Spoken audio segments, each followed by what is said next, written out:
साहब भी हैं जो सीटेट क्वालिफाई हैं। हमारे दो भाई, हम लोग दोनों भाई क्वालिफाई अभ्यर्थी करते करते आंखें पत्थर आ गई, लेकिन वैकेंसी आज तक कि चाहे सबसे कम पूंजी में हो जाए, स्ट्रगल करके करना इसी तरह से पढ़ा कर बच्चे लोगों को होम ट्यूशन दे करके इस सेक्टर से बिहार में बाहर है, नीतीश कुमार है, नौकरी के इंतजार है, युवा बेरोजगार है, 4 साल से पास है। अब इसको क्या स्वागत है आप सभी का हमारे चैनल सीटेट अधिगम में। दोस्तों आज हमारे साथ है स्टेट सीटेट पास अभ्यर्थी प्रवीण जी। जी हाँ दोस्तों, यह एक बेरोजगार अभ्यर्थी हैं। 2019 सीटेट क्वालिफाई स्टेट क्वालिफाई है। और आज जब हमने देखा, आप लोग भी देखे होंगे ग्रुपों के माध्यम से, कि इनका एक जो दुकान का पोस्टर था वो वायरल हो रहा था, जिस पे लिखा हुआ था स्टेट सीटेट स्वीट साउथ। तो दोस्तों आज इसी संबंध में हम इनसे बात करने वाले हैं कि आखिर क्या ऐसी मजबूरी आन पड़ी जो दुकान का बोर्ड भी इन्होंने state CTET qualify Mishthan Bhandar बोल के बनाया हुआ है। सर स्वागत है सर आपका हमारे चैनल। वेलकम, आपका भी स्वागत है, बहुत बहुत धन्यवाद जो आए यहाँ तक। जानना चाहेंगे सर आपसे कि आपने ऐसा क्या सोचा कि आप दुकान का नाम भी आपने बदल दिया? हमने तो सोचा कि भाई इतने इंतजार के बाद नाम धरें कि 4 साल 19 में लोग पास किए, स्टेट पास किए, सीटेट पास किए, अभी तक हम लोग बेरोजगार ही हैं। तो सोचे कि भाई क्यों नहीं नाम ही बोर्ड के नाम पर ही रख दिया जाए। अभी क्या लगता है सर कि वैकेंसी आएगी आप लोगों के लिए? अभी वैकेंसी देखिए ना, तो अभी तक तो वैकेंसी आई नहीं रही है कि तब तक बेरोजगार हैं जी। इस वैकेंसी क्या कहा जाए, रोज़ पेपर में देखिए रहे हैं जी कि फरवरी में आ जाएगी, प्रक्रिया अंत तक चल रही है, कभी शिक्षा मंत्री बदल जा रही है, कभी सरकार बदल जा रही है। अब इस पर हम क्या आशा करें? टोटली ये है कि अब यह विवश है चाय की दुकान, मिठाई की दुकान चलाने को। आखिर इनकी पूरी व्यवस्था क्या है, इनके मतलब कि इन्हीं से जानेंगे, इन्हीं के जुबानी जानेंगे। सर बताइए पूरा डिटेल। पूरा डिटेल क्या है? जो रोजगार नहीं मिला तो कुछ ना कुछ तो करना पड़ेगा। बिल्कुल, ये तो ऐसे नहीं बैठा जाएगा सरकार की आशा पर। अब जब होगा तो देखिए क्या होता है आगे में। हम लोग तो आशा पर ही ना हैं। क्या लगता है सर कि इस बार वैकेंसी कब तक आएगी, क्या उम्मीद है? अब उम्मीद क्या किया जाए, शिक्षा मंत्री कभी कुछ बोलते हैं, कभी कुछ बोलते हैं प्रक्रिया अंत तक है। अब ऐसा प्रक्रिया लाएंगे कोई कोर्ट तक नहीं जा पाएंगे। अब उसी के आशा में हम लोग जी रहे हैं अभी तक। संशोधित नियमावली जारी करने की बात की जा रही है, क्या लगता है इस महीने जारी हो जाएगा? तो आशा तो है या जारी हो जाएगा, लेकिन इसमें भी कभी भी कुछ हो सकता है। आप लोग 3 दिन धरना प्रदर्शन आंदोलन पे भी बैठे, क्या उसका कुछ रिजल्ट? कहीं कुछ रिजल्ट नहीं गिरा, पिटाई के सिवा कुछ नहीं मिला। रिजल्ट में कोई सुनने वाला है अभी? बोलिए। सरकार में जब सरकार विपक्ष में थी तो बोलते थे कि पहले हम कमाई पढ़ाई सच्चाई दवाई करेंगे। अब पहले तो सबसे लगा कि हम लोग जब धरना प्रदर्शन किए तो सबसे पहले पिटाई मिला जी। पिटाई के अलावा कुछ मिला? हमारा न्यूमर रहमान जी देखिए क्या हालत है उनकी। इसके अलावा कुछ मिला तो बोलिए। हम लोग तो उसी आशा में, अगस्त से लेकर अभी तक तो आशा में ही है। थोड़ा इनके दुकान की तरफ घुमाइए, देख लीजिए। सामने इनके भाई साहब भी हैं जो सीटेट क्वालिफाई हैं। हमारे दोनों भाई क्वालिफाई अभ्यर्थी हैं। और क्या किया जाए, बेरोजगारी की मार ऐसी होती है कि अब चाय की दुकान चलाने पे भी विवश हो गए हैं दोनों भाई। ये हमारे एक साथी हैं जो ये भी सर सीटेट स्टेट और बीटेट सब क्वालिफाई है। सर स्वागत है आपका एक बार। आपसे जानना चाहेंगे सर, क्या लगता है सर इस बार वैकेंसी कब तक आएगी? देखिए सर, वैकेंसी का इंतज़ार करते करते आंखें पत्थर आ गई, लेकिन वैकेंसी आज तक नहीं आई। और इस सरकार को हम लोग क्या कहें, ये सरकार घोषणा की थी कि पहली कैबिनेट के पहले कलम से हम आप लोगों का कर देंगे, लेकिन कहाँ गई वो पहली कैबिनेट, कहाँ गई वो कलम, अभी तक हम लोग को पता नहीं चला। जब तक ये सरकार रेड लाइन और डेड लाइन नहीं खींचती है तब तक हमें विश्वास नहीं है कि ये वैकेंसी आएगी। क्योंकि ऐसी बातें 100 मरतबा हमने सुना कि अगले महीने, यानी 2 साल से अगले महीना ये ख़त्म नहीं हुआ। तो क्या कहा जाए, बस इंतज़ार हो रहा है। क्या लगता है सर नियमावली इस बार आ जाएगी?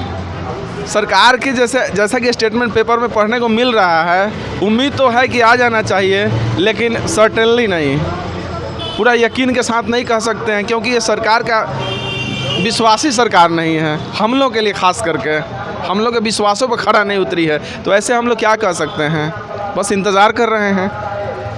एक बार सर फिर आपसे जानना चाहेंगे प्रवीण सर से कि सर अपनी मजबूरियों को बयान कीजिए। आखिर आप दोनों भाई और कुछ भी कर सकते थे कि आपको क्या लगा कि चाय ही बेचना एक मतलब कि ऐसा क्या हुआ, क्या पूंजी की अभाव थी, क्या हुआ, बेरोजगारी इतना चरम सीमा पे पहुंच गया कि आपको चाय का दुकान ही अच्छा लगा? चाय की दुकानें अच्छा लगा और पहले से हम लोग अपना यही सोचे कि चाय सबसे कम पूंजी में हो जाए। चाय की दुकान में तो कम पूंजी लगता है, इसलिए सोचे भाई चाय वाला जैसे अलग दुकान करते उसमें तो पूंजी चाहिए ना, और सारा पूंजी तो हम लोग शिक्षा में लगा दिए हैं उस आशा पर कि हम लोग ज्वाइनिंग करेंगे, रिजल्ट हुआ ज्वाइन करेंगे, लेकिन वो नहीं हो पाया, तो इसलिए हम लोग दुकान भी सर आपने कर्ज पे खोला हुआ है क्या? हाँ, कुछ लिए हुए हैं लोन, हमारे ग्रामीण बैंक से लोन हुआ है, दूसरे का किया जाए। टोटली आप लोग सुन सकते हैं, प्रवीण जी बता रहे हैं पैसे के अभाव में मजबूर हो गए चाय बेचने को। ये होता है बेरोजगारी, ये होता है एक वैसे अभ्यर्थी की दास्तान जो पढ़ाई पूरी करने के बाद टीचर की डिग्री पूरी करता है, उसके बाद पात्रता परीक्षा लगातार 3-4 पात्रता रखने के बावजूद भी सरकार के तरफ से न बहाली मिल रही है, न नौकरी मिल रही है। बेरोजगारी का आलम इस प्रकार से पहुंच चुका है कि कर्ज लेकर दुकान चलाने पे विवश है प्रवीण जी। और हमारे साथ एक और हमारे साथी है। सर, आपका नाम हमने अभी तक नहीं सुना। जी सर, मेरा नाम ज्ञान भूषण हुआ। मैं अंग्रेजी से MA BEd हूँ और हाई स्कूल और +2 यानी पेपर 1 और 2 दोनों हम क्वालिफाई किए हैं, जिसमें एक में 101 नंबर लाए हैं और एक मतलब +2 में 101 नंबर लाए हैं और हाई स्कूल में 96 नंबर 96 लाए हैं। और इसके बाद भी हम अपने आप को सुरक्षित महसूस नहीं कर रहे हैं, जिस तरह से सरकार की पॉलिसी दिन ब दिन बदल रही है। जानना चाहेंगे सर, बीएड करने के लिए आपने आप कैसे किए? क्या परिवार के लोग से आपने पैसे लेकर बीएड किए या फिर किसी भी प्रकार से किए? किस प्रकार से सर बीएड आपका कंप्लीट हुआ, बताएं। ऐसे मैं सर आपको बताना चाहूँगा कि मैं अपनी दास्तान सुनाऊंगा तो आपकी आंखों से आंसू बहने लगेंगे, क्योंकि मैं बहुत लोअर ग्राउंड से आता हूँ। मेरी फैमिली बहुत ज़्यादा कमज़ोर फैमिली से बिलोंग करने वाले। मैंने बच्चों को ट्यूशन पढ़ा करके एक पैसे इकट्ठा करके और मैंने ये बीएड की डिग्री हासिल की। मैं शुरू से ही हाई स्कूल से लेकर के मास्टर डिग्री तक की पढ़ाई बच्चों को पढ़ा करके, ट्यूशन पढ़ा करके, डोर टू डोर जा करके हमने पढ़ाया और बच्चों को पढ़ा करके एक पैसे इकट्ठे करके हमने पूरी पढ़ाई कंप्लीट की है। मैं वैसे बैकग्राउंड से आता हूं सर। एक और साथी हमारे साथ अब जुड़ चुके हैं। क्या नाम है सर आपका? मेरा नाम प्रिंस कुमार सिंह है। सर, आपने बीएड किया हुआ है, सीटेट क्वालिफाई, सीटेट क्वालिफाइड है हम। स्टेट क्वालिफाई भी है? मैं सीटेट क्वालिफाइड है जी। सर, क्या सबसे पहले तो ये बताएं कि सर नियमावली क्या लगता है, नियमावली के बारे में सर थोड़ा बताएं। देखिए सर, नियमावली का सुनते सुनते हमको 3-3.5 साल हो गया। 3-3.5 साल से हम यही सुन रहे हैं कि नियमावली हो रहा है, और इनका जो साइन है हमारे शिक्षा मंत्री जी का और जो नीतीश कुमार जी का जो बयान आता है वो 3-3.5 साल से हम सुन रहे हैं। अब हम लोग सुन के कान हम लोग का पक गया है कि यहाँ साइन हो गया, वहाँ साइन हो गया, और हमको लग रहा है ना कि इलेक्शन तक अभी 5-6 जगह और साइन होगा, और साइन कम से कम 5-6 बार और साइन होगा नियमावली का। अभी सिर्फ ये नियमावली का चल रहा है, अभी इसके आगे का प्रोसेस अलग है, आगे की प्रोसेस अलग। क्या लगता है सर, कुछ अभ्यर्थियों के द्वारा लिफाफा मंत्री का भी नाम दिया गया है? अरे सर, उनको क्या क्या मतलब, एक तो उनको पलटू चाचा भी कभी कहा जाता है, अब तो लिफाफा मंत्री हो गए, और भी तरह तरह के बहुत सारी चीज़ें उनको कहा जाता है। इस तरह से मतलब कैमरा के सामने बोलना थोड़ा सा सही भी नहीं लगता है, वैसे बहुत सारी चीज़ें उनको बोला जाता है, और ये चीज़ उनको पता भी है कि हमको क्या क्या बोला जाता है। बिल्कुल जी सर, आप जो बीएड किए, क्या फैमिली बैकग्राउंड से बीएड किए या फिर किसी तरह से स्ट्रगल करके करना पड़ा? हम लोग यहाँ पर जो भी हैं इकोनॉमिकल फैमिली से बिलोंग करते हैं। किसी तरह से पढ़ा कर बच्चे लोगों को होम ट्यूशन दे करके इस सेक्टर से हम लोग जुड़े, बच्चे लोगों को शिक्षा दे करके हम लोग जुड़े, और फिर उसके बाद हमने सोचा कि नहीं हम लोग बीएड कर लें, आगे चल के कुछ करें। उसमें फिर अच्छा खासा एक अमाउंट हम लोगों का लगता है बीएड करने में। बीएड हम लोगों ने किया, बीएड करने के बाद फिर हम लोगों ने अपनी तैयारी अच्छी की, तैयारी करके सीटेट क्वालिफाइड हम लोग किए। सीटेट का एग्ज़ाम दे के हम लोग क्वालिफाई तो हो गए, लेकिन उसका कोई भी मंतव्य अभी तक हम लोग को रिजल्ट। घर के लोगों की भी एक आस है हम लोगों से, घर के लोगों ने भी कहा कि बेटा इतना पैसे लगा के तुमने उस बीएड किया, सीटेट तुम क्वालिफाइड हो, आखिर तुम्हारी ज्वाइनिंग, आखिर तुम्हारा कब क्या होगा। उम्र सर पर डे हम लोगों की कम हो रही है। शादी हो गई है सर? यस सर, हम लोग शादी हो गई है, एक 3 साल की 2 साल की बच्ची है हमारी, 2.5 साल की एक बच्ची है। अब देखिए आगे चल के धीरे धीरे अब शादी को तो हम कितना दिन तक रोक के रखिएगा। बिल्कुल। अब इस नियमावली के चक्कर में और इसके चक्कर में तो मतलब शादी को कितना दिन आदमी रोक के रखेगा, तो ये चीज़ है सर।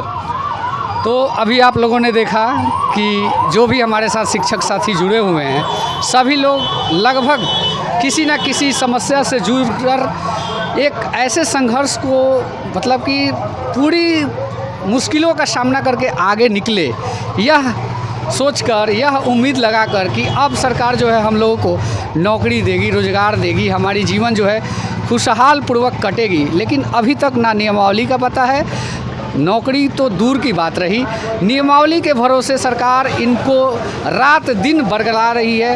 अब कुल मिला के फिजिकली, मेंटली, इकोनॉमिकली बिल्कुल टॉर्चर किया जा रहा है। ऐसे में क्या कहना चाहेंगे सर? अब क्या किया जाए, बिहार में बहार है, नीतीश कुमार है, नौकरी के इंतजार है, युवा बेरोजगार है, 4 साल से पास है। अब इसको हम क्या कहें? अब बहुत बढ़िया बात इन्होंने, बोलिए क्या कहें अब हम इसके लिए? सजा कर कही। परवीन जी, परवीन सर बहुत अच्छा बात बोले, बिहार में बाहर है। बिहार में बाहर है, नीतीश कुमार है, महोदय, युवा बेरोजगार है। महोदय, आप लोग तक ये बातें अगर पहुंचती है तो कुछ तो आप लोग शर्म कीजिए। अब तो कम से कम नियमावली के लिए आप लोग कुछ उठा ही सकते हैं। अब कितना इंतज़ार कराइएगा, कम से कम अब तो शर्म आना चाहिए आप लोगों के साथ। धन्यवाद।